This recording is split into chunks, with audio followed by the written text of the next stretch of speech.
Welcome, everyone, to Mexican Crossing Lines with your hosts, Cindy Gomez-Schempp. And Duke Gomez-Schempp. You're listening to 88.1 FM KPPPLP, Fargo Moorhead, where we are adding local color to your airwaves. Today, we are talking about the war in Ukraine. It's something that seems as if it is very, very far away.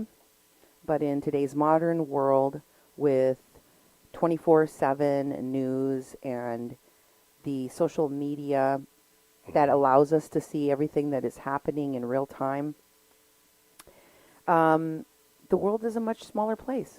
Definitely.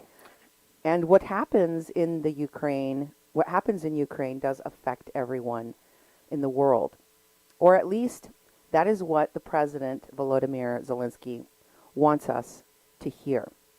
So we're going to cover this topic and discuss the local sentiment about the war in Ukraine and what do we feel the United States should do and what should the world do here on a Mexican Crossing Lines. So please share this show with your friends.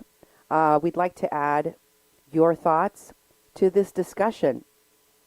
If you want to share your feelings on the war and or what's happened with Russia, on your memories of the Cold War that we had with Russia for decades, on your feelings about U.S. involvement, about NATO, about closing the airspace, anything, you can reach us by leaving a message in our call-in line. You can leave a message at 701-566-0917. It's about 3 minutes long, and we might play it on the air, especially if it's clean and doesn't have cuss words in it. Yeah, that's right. Remember, we're radio, and you can also email us at cindy@kpppfm.com or me, Duke, at kpppfm.com. You can find us on Facebook at 88.1 Fargo Moorhead. We have a YouTube channel at Duke1517 and a Twitch channel at A Mexican Crossing Lines. And we're doing podcasts because this is very important to put on the terrestrial airways so people in this community can hear directly from us in the Fargo Moorhead region. We run a lot of programming. We have a lot of listeners. We have a variety of music and shows. But this news is very important for people to start discussing in this community. So one of the reasons it's so important to discuss this is because there are hundreds of thousands of immigrants from what is now known as Ukraine that moved here when this country was being founded, when this country was being settled. That's right. You know, they tend to call us the Germans from Russia. In this part of North Dakota, in Minnesota, and central United States has had hundreds of thousands of immigrants come and live here. At the turn of the century, there was 150,000 German immigrants from Russia that came to pretty much North Dakota, South Dakota, in this community. And in the last 100 years of the last century, there was 1.5 million Germans immigrated to the United States. Wow. And filled up Iowa, Illinois. I mean, lots of Germans have come, and the Germans from Russia in this area are from Odessa. From Odessa. I mean, Odessa is being bombed. It's one of the cities on the Black Sea. It's a big port. It has a naval base there. It has, it's part of the lifeline through the waters, through the Black Sea, to the Ukraine. And that city, where my family is from, my family on my father's side and my mother's side, came from Odessa, Russia. And at the time, I don't know if it was Ukraine at the time. It went through different wars that different countries occupied those areas. But the Germans moved there to farm, to be able to have their own culture, their own language, their own life, their own villages. And they had that there for hundreds of years until the turn of the century when things really started to change. And they got out. I mean, they got out massively. The hugest, massive migration of people that I've ever seen. And it was all throughout the Midwest. Mm-hmm. It wasn't like, there was this little pocket of Ukrainians in North Dakota or in, this one particular place in Illinois. No, they're all over. Iowa, Minnesota, North Dakota, South Dakota, all around the Midwest, Illinois. Um, when I was growing up in Iowa, we heard of these Russian Germans, right? Yeah. Specific kind of a German, a Russian German. And they eat Kuchen, Yeah. right? Yep. They, Go to Cole's Diner, you can get some of that. right? They eat Nefla. Mm-hmm. Sit down and eat. Sit down and eat. These people have brought their culture. It's all around us. In fact, when I was a kid, a lot of the schools and institutions, churches, they actually spoke in German. Like there were schools where people were speaking in German and teaching in German. And actually, you go to southern North Dakota right now. There's a town called Strasburg. It's where Lawrence Welk is from. And down in those areas, they're all German-named towns. They speak German there still. I mean, you can pull up to a service station, you'll have the people inside having coffee, and they're speaking German. And I did some work down there at one time, but it's the immigration happened there, and they started their own villages, and they maintain them still today. So, what I heard, and you have to correct me if I'm wrong here, because these are your people. Oh, yeah. These are your people. What do you more strongly identify with? My feeling from listening to conversations in your family is that the German part is more emphasized than the Russian part. Well, that's because, I grew up through the Cold War, and the Russians are the enemy. They're threatening the world with nuclear weapons. We were too, by the way. And I was scared as a child that the Russians were coming. I had a substitute nun teacher for a couple weeks before Christmas, and I remember she was saying, the Russians are coming, they're going to be here by Christmas. And I imagine going home and taking sandbags and putting them in front of our house and getting my brother's .22 rifle and get ready for the Russians.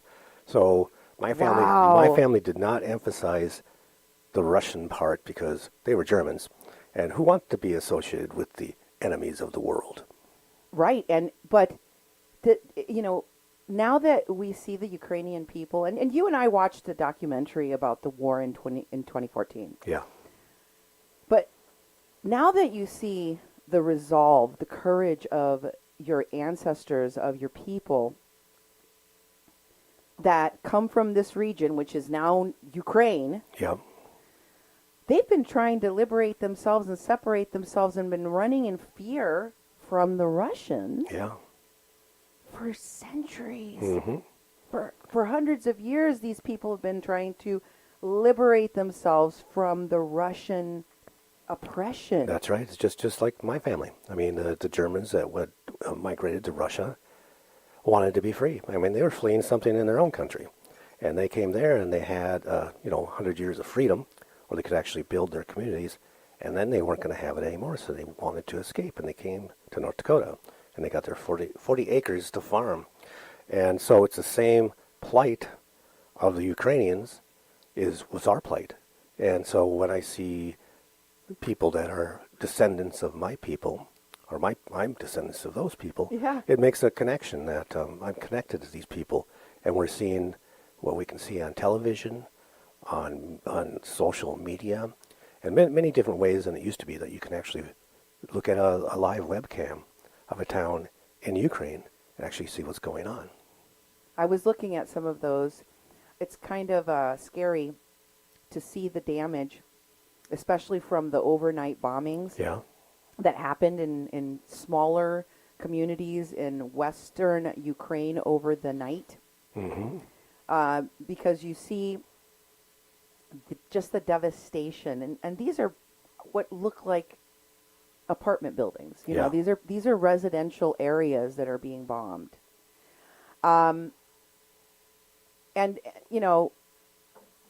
I feel like we need to talk about the fact that most people in this country, and a lot of them are too young to know about the Cold War. So, in fact, what they've grown up with is a lot of Russian influence, a lot of Russian propaganda right in their faces in American soil. That's right. I mean, if you think about it, we had a big crackdown on a bunch of people that were not registered as Russian spies, including Russian television, that got called out and got shut down and got arrested, like Maria Butina. Oh, yeah. By the way, Maria Butina, I want to remind everyone, the Russian spy Maria Butina that was such an influence peddler within the National Rifle Association that was dating, at the time, the ex-CEO of Overstock, Patrick Byrne. Yeah. The same Patrick Byrne that was planning the insurrection that happened on January 6th. This Butina woman is in Russia spreading propaganda about what's happening in Ukraine and saying that there is no invasion of Ukraine. That Volodymyr Zelensky isn't even in Ukraine. Wow. That he's lying because everybody is making this guy out to be a hero in the world, but also in the media, especially here in the United States. Everybody's talking about his courage and like he's like David and Goliath, Yeah, he won the Dancing with the Stars. he's the Stephen the Jon Stewart of Stephen Colbert of Ukraine, of comedy in Ukraine. He won Dancing with the Stars in Russia or the Ukraine, and he's the voice of Paddington Bear. Everything that we've heard about this guy is like he is a great, courageous leader. Yeah. So this is not somebody that Vladimir Putin wants to be compared to. Yeah. He falls way short of this much younger, much more courageous, much more bombastic leader. When he was offered by the United States a ticket out of Ukraine to safety for himself because they are literally trying to murder him. Yep. He survived 3 assassination attempts in 1 week. Yeah. The man, Vladimir Putin, that is so egotistical that he rides around shirtless on horses. And I mean, this is a guy that's definitely trying to see who can pee higher up on the tree. Definitely. You can imagine how he feels about all of this gushing and spewing and worship of Zelensky. And so the propagandists like Butina and others like her are stroking his ego and letting him know that, that Zelensky guy, he's not all that they say. Yeah. She sounds exactly like the propagandists in American media and in American Congress. Like David Madison Cawthorn, who just yesterday was calling Volodymyr Zelensky a coward, saying that he is one of the most corrupt thugs, is the word he used, in all of that region. And it's difficult to distinguish the difference between the Russian spy propaganda that we hear coming out of Putin and Butina, because Putin is basically a Russian spy from the KGB that's running the country now. It's indistinguishable from Russian propaganda that comes out of places like Sputnik or Russian television or Fox News or Ted Cruz or Marco Rubio. And that's a really weird place to be in because, like you, I grew up terrified of the Russians. Yeah. Everything in our consciousness, even as a child, watching Rocky and Bullwinkle, the cartoon with Natasha and Boris. That's right.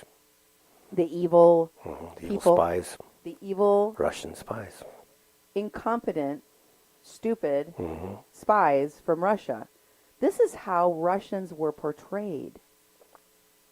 Every movie that had an arch villain, whether it was a 007 flick Hmm. or it was a Rocky film or some kind of war movie with Arnold Schwarzenegger in it, there was a Russian villain. Oh yeah. Every single time, the message that we heard in our entertainment and everything, even in our music, Hmm. was Russians are spies, Russians are bad, Russians are not our friends. Yep.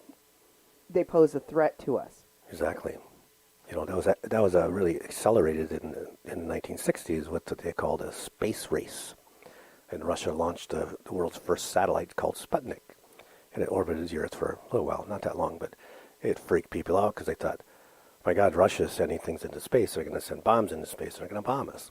And our space is full of stuff floating around up there.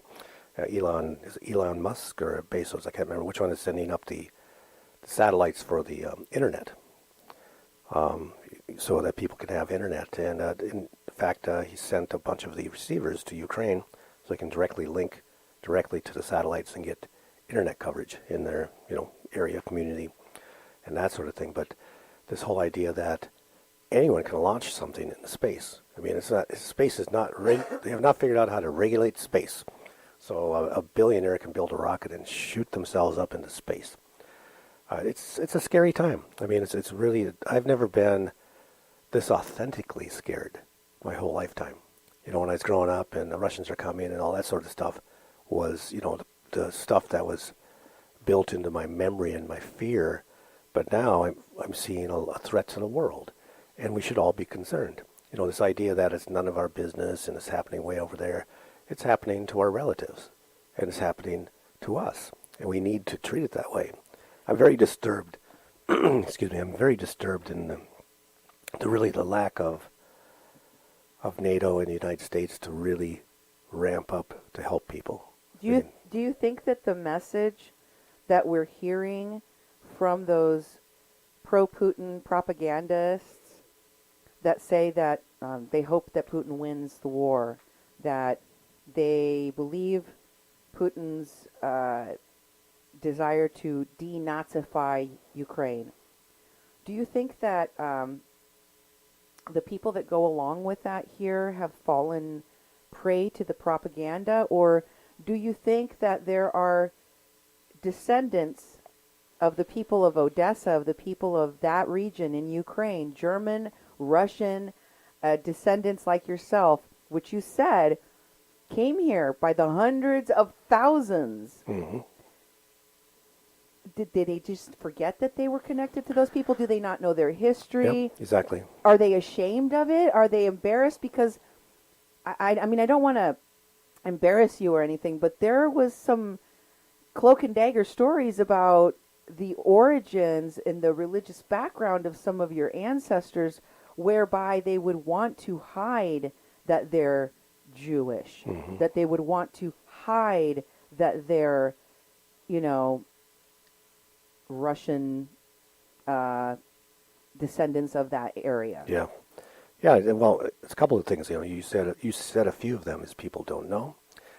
They don't want to know. As being a white American, we tend not to focus on our history. Our real history. You're not a German anymore because you're an American. That's right. And, my family made them American. Get rid of the language, that sort of thing. Assimilate. You don't know any of your family back home in Odessa or in Ukraine, do you? Nope. I've been looking, though. I've been looking through family trees, and that's when I discovered this huge migration. I thought almost every living person got the heck out. I mean, they got the heck out, like, fast. We're talking great aunts, uncles, children, nephews, brothers, sisters, babies. I mean, they booked their way into New York and got the heck out of there. But there's still people there. I mean, we all come from somewhere. And we have lots of graves there. I mean, even if I can't find a single descendant on my father's side, but I got my father's mother, my mother's mother, my mother's husband's mother, all pointing to Odessa. And that's hundreds and thousands of connections to people, and Just because you don't have anybody that's alive there, does that feel like you are that's not less your problem. connected? It's actually what I've been seeing in my family. Specifically, my father. He's like, oh well, we all got out. We all got out of there. All of the ones at my side aren't there. And I thought, well, why are you even saying that? Doesn't want to be responsible. Doesn't want to really have the compassion that his own family is being, harmed, bombed, hunted, at war. I mean, it's a way to disassociate. It's shocking because here's the thing. When people of your dad's age, of my dad's age, talk about war or talk about that kind of a bloody, deadly conflict where you're basically fleeing for your life, fleeing so that you can have a place to eat, that you can have a place that's not war torn, where you can feed your kids and grow some foods and just have a life. Mm-hmm. There isn't a lot of room in people that have been terrorized to the degree that your ancestors were terrorized at that time, where they all got out, like you just said. Yeah. People don't just drop everything, Mm-hmm. leave all their family member, cut off ties to every single living being around them, and all migrate under ideal circumstances. Exactly. That's just not a thing. Mm-hmm. Like they're doing right now in Ukraine. They're leaving. Yep. It's traumatizing. Mm-hmm. So I can understand why your father would respond to that level of trauma, even today, by saying, "We all got out. I don't want to have to think about it or look back at it." Yeah. When you survive something like that, you just want to move on with your life. Mm-hmm. But I think that what we need to talk about is what Volodymyr Zelensky is saying, which I think is kind of hard for people to hear right now. Yeah. And that is, if you don't do anything about what Russians are doing, what Putin is doing to Ukraine, he's going to do it to you next. Yep. Maybe not right away to the United States, but eventually to everyone. How do you feel about that? Do you think that's an imminent threat? Because everyone from the beginning of this that is kind of pulling their punches and kind of holding back is saying, we don't want to escalate to nuclear war. We don't want to escalate to a direct war with Russia. So we don't want to get involved. Yeah, that's, it bothers me actually, because I think we should, because it's our brothers and sisters who we took away all their we made them give up all their nuclear weapons when they got their independence from when the Soviet Union collapsed. They had so many nuclear weapons; they were the third largest nuclear power in the world, and they gave behind the United States and Russia. Oh yeah, even more so than they were third. They were like Russia, United States, Ukraine. Wow. And the European Union convinced them to give up all their nuclear weapons, and said, "Hey, we'll protect you. You're not going to need these. You don't need to be a nuclear power in this day and age. Join us. We'll protect you." And they're sitting there knowing that, hey, you all told us you would protect us, and what are you doing? And the idea that we're waiting for them to jump a border or have an incident to draw us into the war, to me, that's like we made a promise to them. I mean, they don't have nuclear weapons pointing all over the world, and all over. They're not a threat. And why aren't we really doing something? Why we should have got involved right away. And we're going to wait till most of them die, or most of them are poisoned, or they might get nuked themselves from the ground weapons that Russia has, and then we're going to get involved? I mean, that to me is like a failure of any support. It is, and it will be similar to what happened in the Holocaust. Yeah, exactly. That we will look back and we will recriminate our ancestors, most of whom are dead now, and say, those people were horrible. Yeah, we'll hold some trials and hold them accountable later, right? Those people were war criminals. How could they? Yeah. I mean, I guess we need to talk about the elephant in the room, and that is we have a lot of Russian influence in our country. Yeah. People are invested. I worry for Paul Gosar. I worry for Hoven. I worry for all these people. Hoven, by the way, went to Russia. Yeah. I think he went there on a trip on the 4th of July, Oh, okay. no less, with Ron Johnson Oh, yeah. and what's his name from the okey doke guy from Oklahoma, Oh, yeah. Kennedy, that guy. Yeah.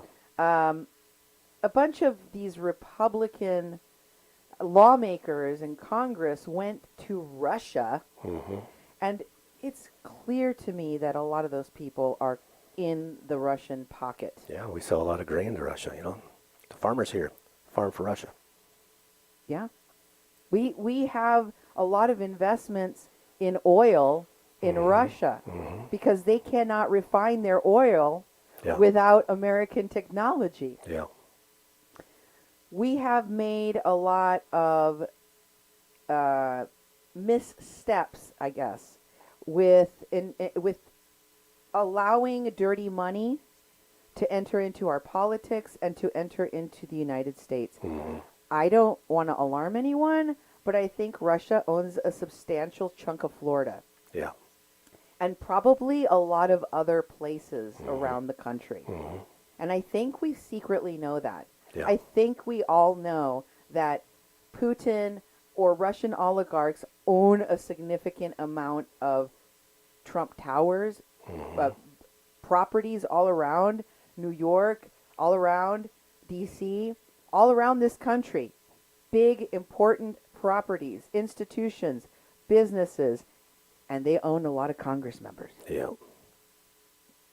How do we untangle ourselves from that? Because I don't think that it's a coincidence that we're now telling, because the United States was part of the body of people in the UN that convinced Ukraine to give up their nukes. Yep. We were ones that said, we will protect you, and now we're going, Well, wait. I think that it was a huge slap in the face that we went and we said, we were egging on Poland to get rid of their MiGs, to give their MiGs over to Ukraine because their pilots can fly Russian MiGs and they don't know how to fly other American planes. Yeah. And we can't send American pilots with American fighter planes to go and shoot down missiles because then we've entered the war. Yep. Exactly. So we were encouraging Poland to give the Ukrainians the MiGs, and we would replace their planes with a brand new spanking American plane. Yeah. And Poland was like, okay, we'll do that. Here's the planes. We're ready to transfer the planes into your hands, America. Yeah. Go drop them off. Yeah, and America's like, wait. And they're like, we're not going to what? We're not going to drop them off. You drop them off. You Well, know? big, bad, strong nuclear power America isn't going to stand up to Putin and say, you're sending other weapons down there.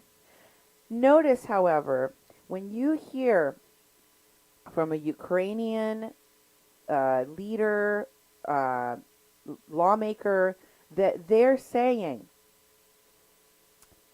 the weaponry we're giving the Ukrainian people is woefully insufficient to protect them. We have ways of shooting missiles out of the air to stop them from killing people in Ukraine without having to shoot the planes or to bomb Russians. Just blowing up these things in the air before they hit the ground. Yeah. And we're not doing it. We're refusing to do that. Yeah. How is that conscionable? It's not. How do we explain in the future to the next generation that we let millions and millions of people die, and that a lot of the reason why we held back our support to stop this genocide was because there was so much Russian influence and Russian compromise and Russian threats to our safety in our own country that we sat by and watched literally, in your case, your brothers and sisters die. Yep. Exactly. How do you make sense of that Yeah. And the thing is in that, the future? yeah, it won't make sense. And we've got to do something now. I mean, there's a chance to do something now. We're only talking weeks here too. I mean, we're not talking like we'll deal with it next month or, in 3 months. It's like, this has gone on for only 2 weeks, and it's just going to be more and more bloodshed. And they're waiting now to see if there's going to be chemical weapons deployed.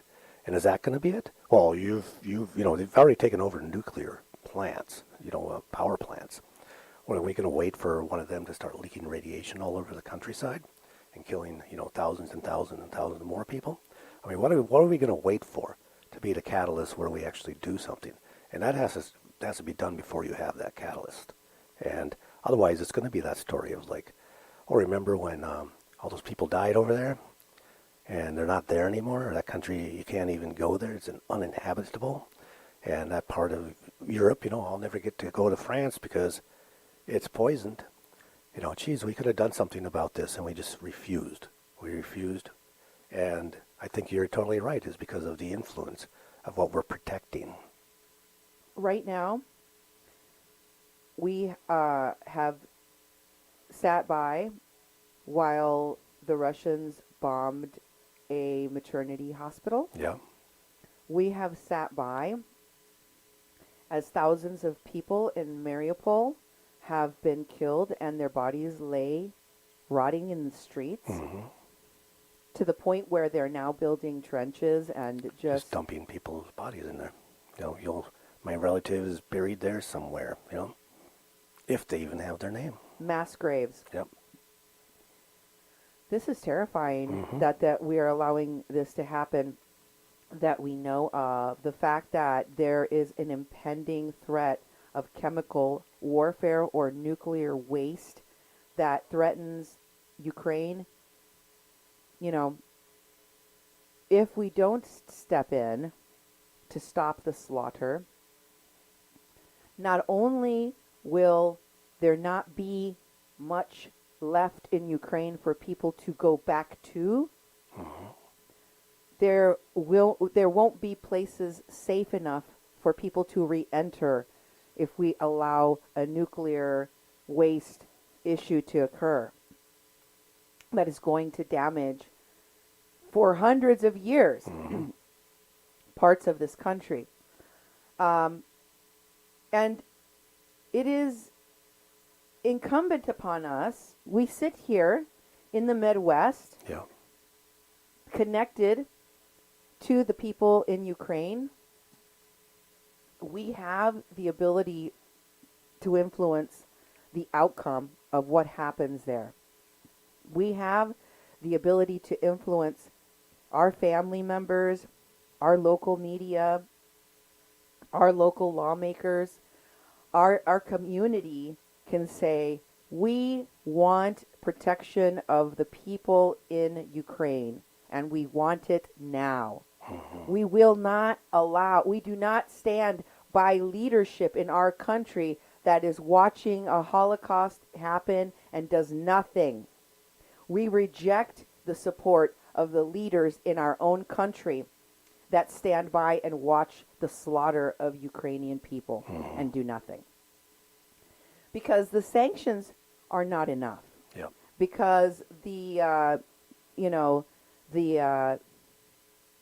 weapons, or I guess the ammunition and the supplies that are being provided to Ukraine are not enough. The only thing that we have managed to do is slow down the rate of death. Yeah. I don't know if that's Acceptable. worse in some ways. You're just watching. Yeah. You're providing Band-Aids to Gaping wound. a Yes. gaping wound that needs a tourniquet. How is that? How is that humanitarian aid? It's not. Not at all. If somebody is dropping bombs on you from the sky and I give you a water gun, how is that going to protect you? Yep, exactly. What we're doing is the equivalent of that right now. And I can understand President Zelensky's frustration, his exhaustion. You can see now, as he's half a month into this war, how he has lost patience for this lack of humanity that he is seeing around the world. Yep. It is terrible. It is terrible. It is terrifying, and it is soul crushing. As a child that grew up during the Cold War, to feel so impotent to protect yourself, to protect your country from a murderous, maniacal autocrat that could blow up the whole world, that is so evil that they would destroy millions of people to further their power and their ego. Yeah. We're doing that again to another generation of human beings.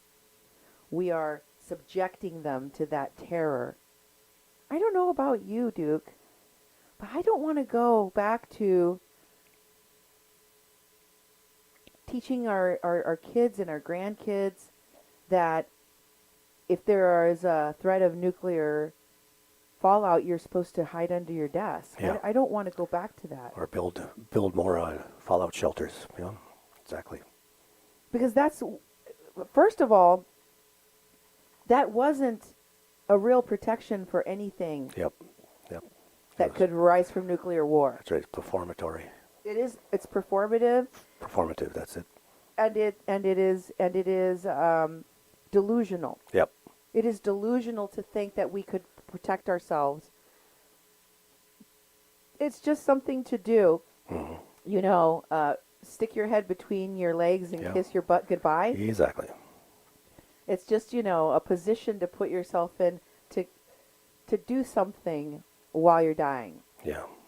I don't want to live like that. Yeah, me either. I don't want to wait decades and decades and decades giving a psychopath a pass, because what he turns into is Putin. What he turns into is a danger to democracy all over the world, and he should be stood up to. This is a bully that is bullying the world, and you know how to deal with bullies. If you don't stand up to them, Yep. you embolden them. What do you think that we need to do? One of the things that Volodymyr Zelensky has been begging for is closing the airspace over Ukraine. That's something that nobody's willing to do right now. Volodymyr Zelensky says that in a few weeks, the world will see that there is no other choice but to do that. Yeah. When it's already too late.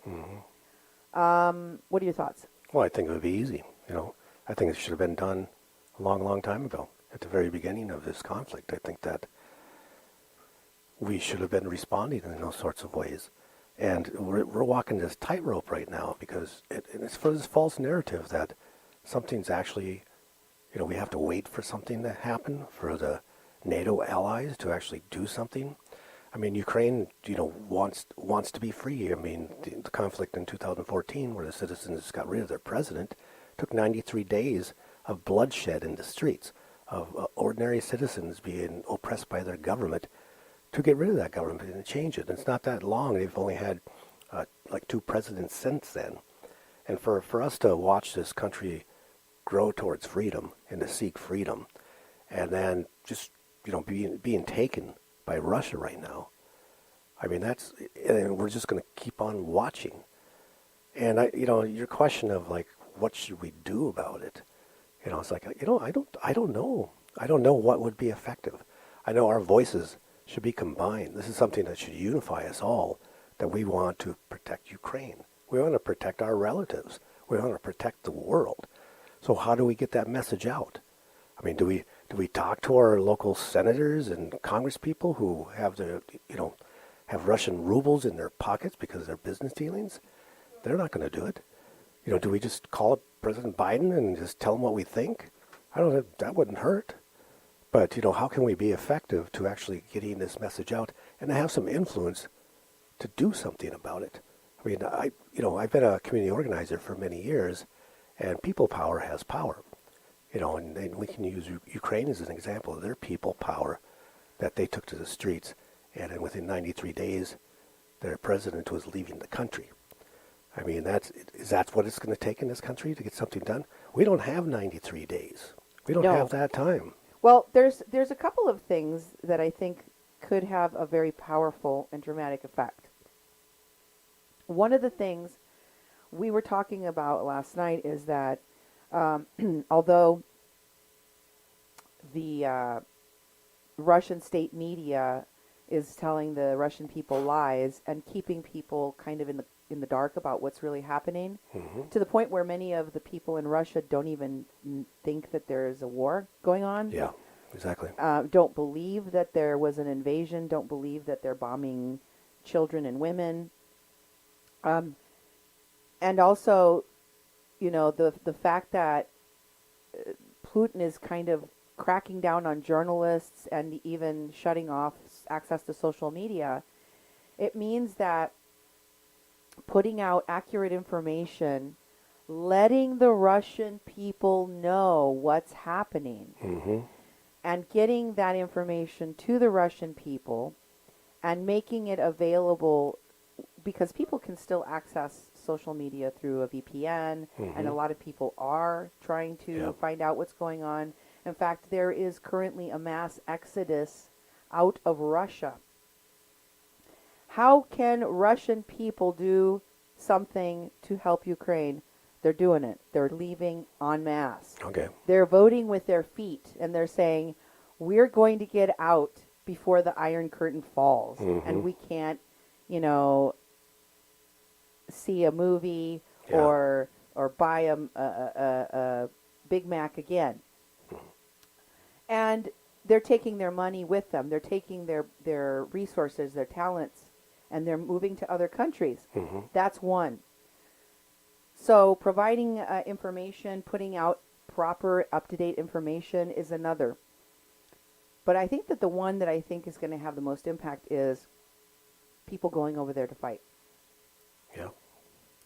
Zelensky has dropped almost all the requirements to go into the Ukraine to go into Ukraine and join this liberation army, and people from all over the world are joining. Yeah.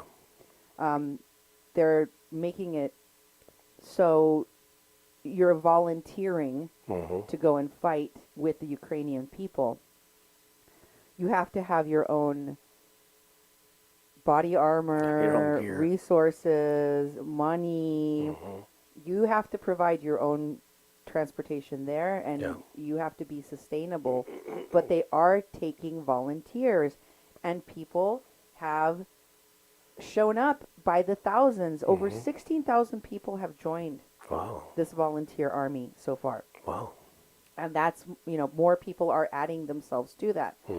Many people who are Ukrainian expatriates that were living in other parts of the world have decided to go back home. We have people from Ukraine that are studying here in our universities in the Fargo-Moorhead area. We have people that moved here that are living here. Some of those people, seeing what's happening in their home country, have decided to join this liberation army and return to Ukraine to fight. Wow. When those people from all over the world that are already inside Ukraine, when those people get killed, when those stories get out, I don't think that the United States and the other countries that are represented in that liberation army will be able to stay out of that battle. We are already inserting ourselves into it. Oh, yeah. Number 2, Zelensky does not play. He's he's a pretty smart cookie.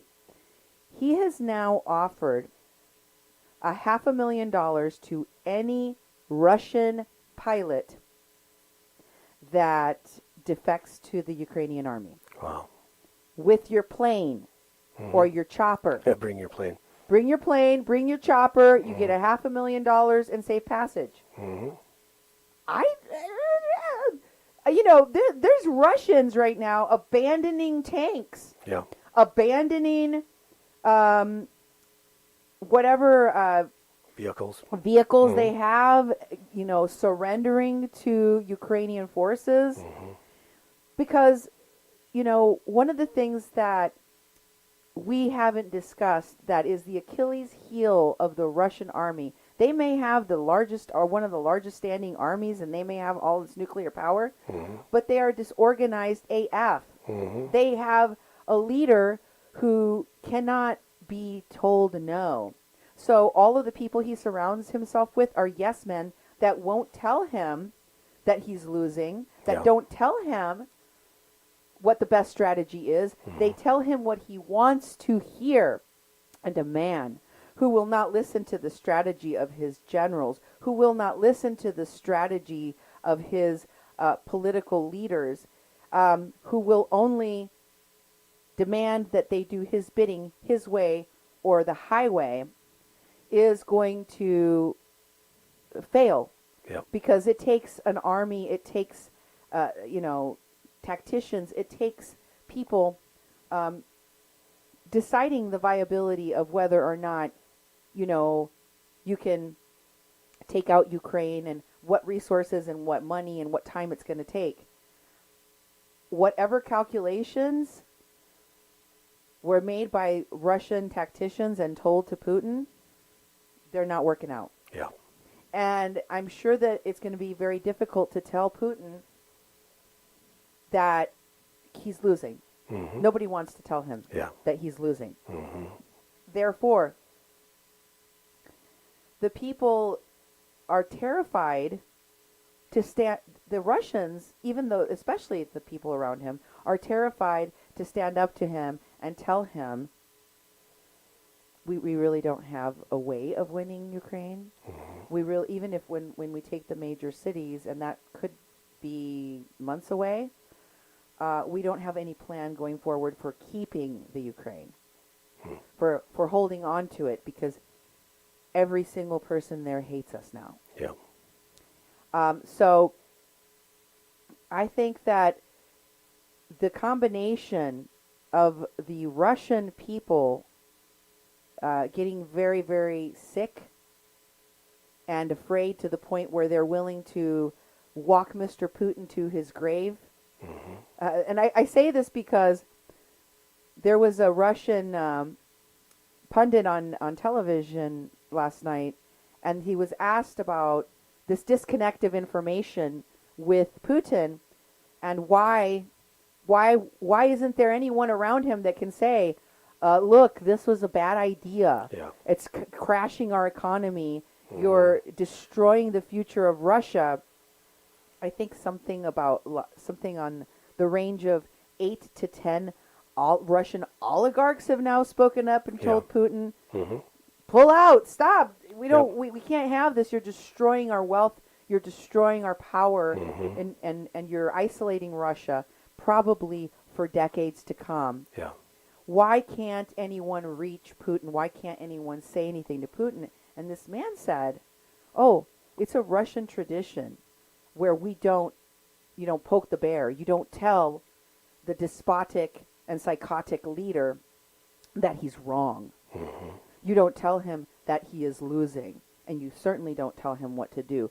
He said that the people around him might be more likely to escort him to his grave and kill him than to tell him something he doesn't want to hear and risk being thrown out a window or having poison put in their underwear. Exactly. Like, they know that this guy is so crazy that you can't tell him something he doesn't want to hear, because he won't even tell you he's going to murder you for making him unhappy. He's just going to throw you out a window.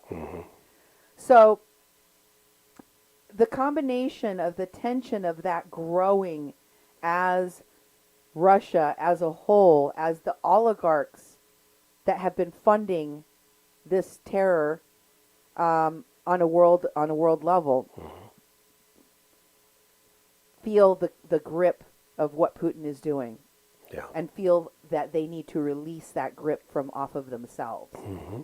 The combination of that and our American and other countries' volunteer soldiers going into the fight with Ukrainians side by side, I think that will put us over the edge.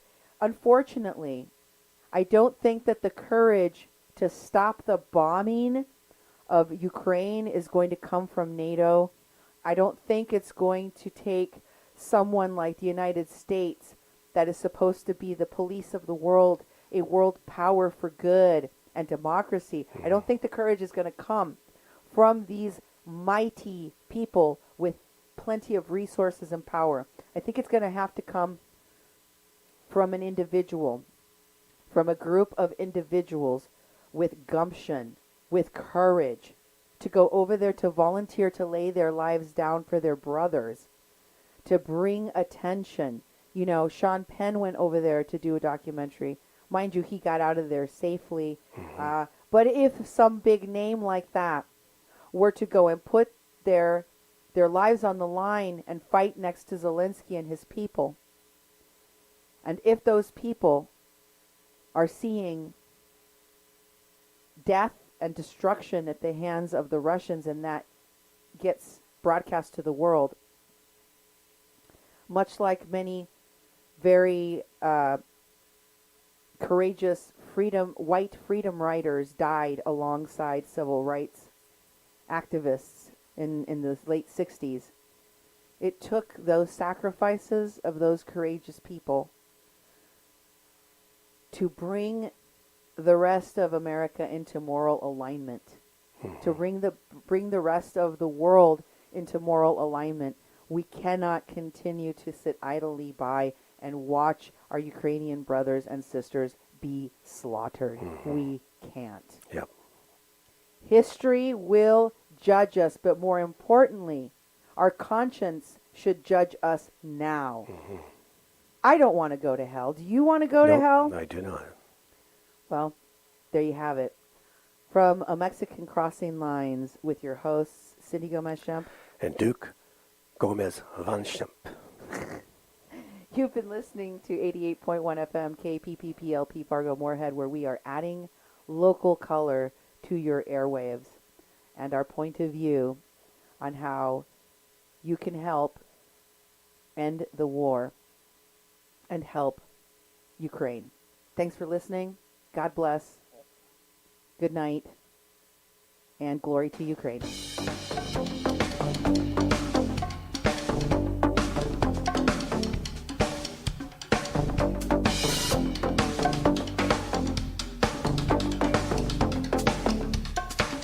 This has been a production of KPPP LP 88.1 Fargo Moorhead Radio.